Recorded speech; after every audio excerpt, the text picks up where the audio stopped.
사랑과 평강의 하나님이 너희와 함께 계시리라. 따스한 햇살처럼 따뜻한 주님의 손길이 함께하는 오늘도 샬롬. 샬롬, 여기는 보이는 라디오 오늘도 샬롬입니다. 네, 반갑습니다. 저는 DJ 이지은입니다. 요새 미세먼지가 정말 너무 심하죠. 저도 이 촬영장을 오면서 마스크를 챙겨왔는데요.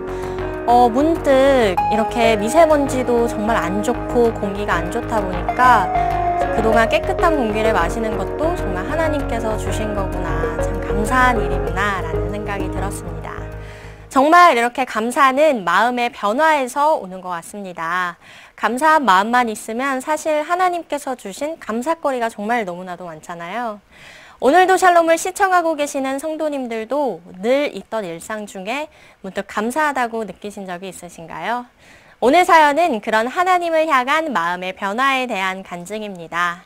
또 두려워 말라 다음으로 우리 새로 나온 찬양 있죠. 아무것도 염려치 말라라는 찬양도 준비되어 있으니까요. 서둘러 만나보도록 하겠습니다. 하지만 아무리 바쁘더라도 사연 신청 방법을 놓치고 갈 수 없겠죠. 보이는 라디오 오늘도 샬롬은 성도님들의 귀한 간증과 사연 그리고 은혜로운 찬양들로 만들어지는 프로그램입니다. 아래에 보이시는 번호로 문자 혹은 카카오톡으로 성도님들과 함께 나누고 싶으신 사연 그리고 찬양 보내주시면 함께 나누도록 하겠습니다. 오늘도 샬롬은 성도님들의 참여로 만들어지니까요. 많은 사연 보내주시면 감사하겠습니다. 네, 그러면 첫 번째 사연입니다. 찬송가 415장 주 없이 살 수 없네와 함께 익명으로 보내주셨습니다. 네, 저희 아버지는 교회 꾸준히 일을 도맡아 하시는 남성봉사연합회에서 봉사를 하고 계십니다. 이런 아버지께서 예수님을 믿지 않으셨을 때 일입니다. 주일날 아침 어느 때와 같이 교회에 가기 위해 현관문을 나서려는 그때 저희 모두가 교회에 가면 혼자 심심하실 것 같으셨는지 아버지께서는 교회에 가지 말고 아빠랑 놀자라며 유혹하셨습니다. 하지만 저는 당연히 넘어가지 않았습니다. 그런데 아버지께서도 그냥은 안 된다고 생각하셨나 봅니다. 교회에 안 가면 대신 아빠가 짜장면 시켜줄게. 아빠랑 짜장면 먹으면서 집에서 놀자라고 하셨습니다. 그냥 놀자고 했을 땐 넘어가지 않았지만 이 짜장면의 유혹은 어린 나이에 너무 강력했습니다. 결국 저는 짜장면의 유혹에 넘어가 버렸고 어머니는 혼자 교회 가셨습니다. 아버지와 함께 놀면서 짜장면을 언제 주실지 계속 눈치를 보고 기다리고 있었습니다. 얼마 지나지 않아서 아버지께서는 짜장면 대신 짜장라면이 더 맛있는데 우리 짜장라면 같이 먹을까? 라고 말을 바꾸셨습니다. 아버지께서는 이미 시간도 많이 지났겠다. 이 짜장면과 짜장라면은 한 끗 차이라고 생각하셨죠. 제 기준에선 정말 너무나 다른데 말입니다. 그때 저는 무엇인가 잘못됐다는 걸 깨닫고 닭똥 같은 눈물을 흘리면서 어머니를 쫓아가려고 맨발로 뛰쳐나갔지만 이미 교회로 향하신 어머니는 보이지 않았습니다. 그때 저를 쫓아서 따라 나오신 아버지께서 정말 나중에 들은 이야기로는 저는 길거리에서 맨발로 누구보다 서럽게 울고 있었다고 합니다. 기억을 되살려보면 그때 흘렸던 눈물은 이 짜장면을 짜장라면으로 둔갑시키고 교회 가지 못하게 한 아버지를 향한 눈물이기도 했지만 감히 이 짜장면과 예배를 바꾸었던 저를 향한 원망의 눈물이 더 컸던 것 같습니다. 그날 저는 집에 돌아와 무릎을 꿇고 회개 기도를 했던 기억이 납니다. 그때의 경험으로 주님 없인 아무것도 아닌 저를 알고 또 이젠 예배와 말씀이 있다면 그 어떤 것도 내던지고 달려가는 믿음의 청년이 되길 소망합니다. 라면서 사연을 보내주셨습니다. 네, 맨발로 달려갔다니 정말 너무 귀엽네요. 저도 어릴 때 사실 굉장히 개구져서 예배 시간에 심하게 떠들거나 아니면 혹은 이제 교육자님께 너무 장난을 심하게 걸면 집에 와서 정말 저희 어머니께 호되게 혼났던 기억이 납니다. 저도 이제 혼나고 나면 눈물을 닦으면서 방에 들어가서 회개 기도를 했던 기억이 나는데요. 네, 어린 나이지만 이렇게 돌아와서 회개 기도를 했다는 게 정말 너무나 예쁜 믿음이고 참 기특한 것 같습니다. 네, 그러면 신청해 주신 찬양 주 없이 살 수 없네 듣고 오겠습니다.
네, 찬양 듣고 왔습니다. 두 번째 찬양은 우리 예배 시간 때 요즘 많이 부르고 있죠.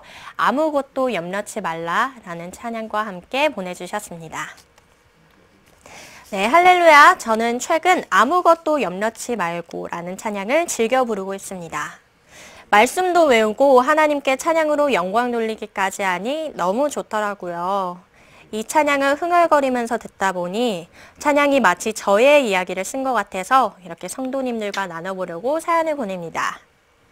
저는 어릴 때부터 두려움과 걱정이 많은 성격입니다. 작은 발표부터 큰 시험인 수능까지 저에게 이렇게 시험이란 것만 있으면 저는 매번 악몽을 꾸거나 부담감으로 인한 스트레스가 극에 달했습니다. 이러한 저의 모습이 저는 너무나도 싫고 힘들었습니다. 하지만 이것을 극복하는 것은 결코 쉽지 않았습니다. 좋은 글귀를 읽고 또 좋은 사람을 만나 힘이 되는 말을 듣고 기분 전환을 위해 여행도 해봤지만 정말 잠깐일 뿐 저의 마음엔 진정한 평안이 없었습니다.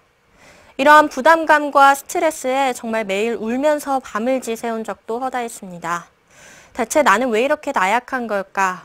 나는 왜 이렇게 두려워하는 걸까? 라며 그 채찍이 저를 향했습니다. 이러한 가운데 당회장 목사님께서 주일 설교 때 하신 말씀이 저에게 다가왔습니다. 모든 문제와 걱정은 하나님께 맡겨버리라는 말씀이었습니다. 저는 그날부터 저에게 평안함을 위해 오전 금식 기도를 시작했습니다. 사실 금식 기도를 해본 적이 없는 제가 이렇게 결심한 것은 정말 그만큼 마음속의 평안을 너무나도 간절히 원했기 때문입니다. 이렇게 금식 기도를 하며 하나님께 모든 문제를 저는 내려놓았습니다. 금식 기도 100일째, 정말 신기하게도 저의 마음에 평안함이 찾아왔습니다. 저의 주변 환경은 하나도 달라진 게 없는데 말이죠. 정말 모든 일에 기도와 간구로 하나님께 구했더니 하나님께서 정말 주셨습니다.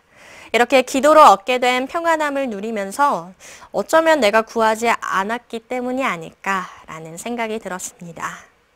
은혜와 진리교회 성도님들께서도 모든 일에 기도와 간구로 하나님께 구하면 저희의 간구를 외면하지 않으시는 하나님을 체험하시길 소망합니다. 네, 아멘.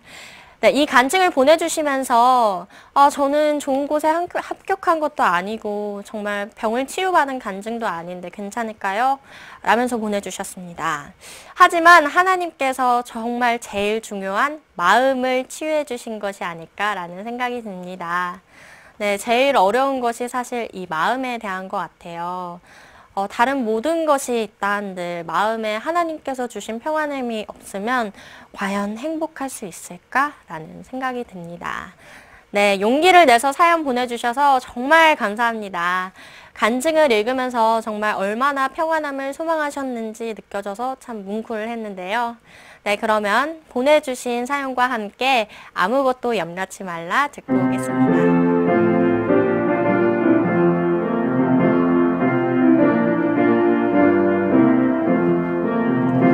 아무것도 염려치 말고 오직 모든 일에 기도와 간구로 너희 구할 것을 감사함으로 하나님께 아뢰라.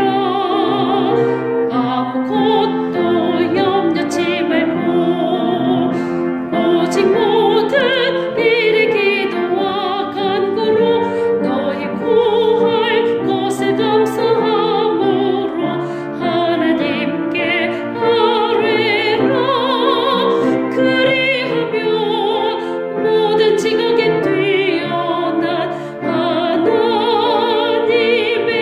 평강이 그리스도 예수 안에서 너희 마음과 생각을 지키시리라.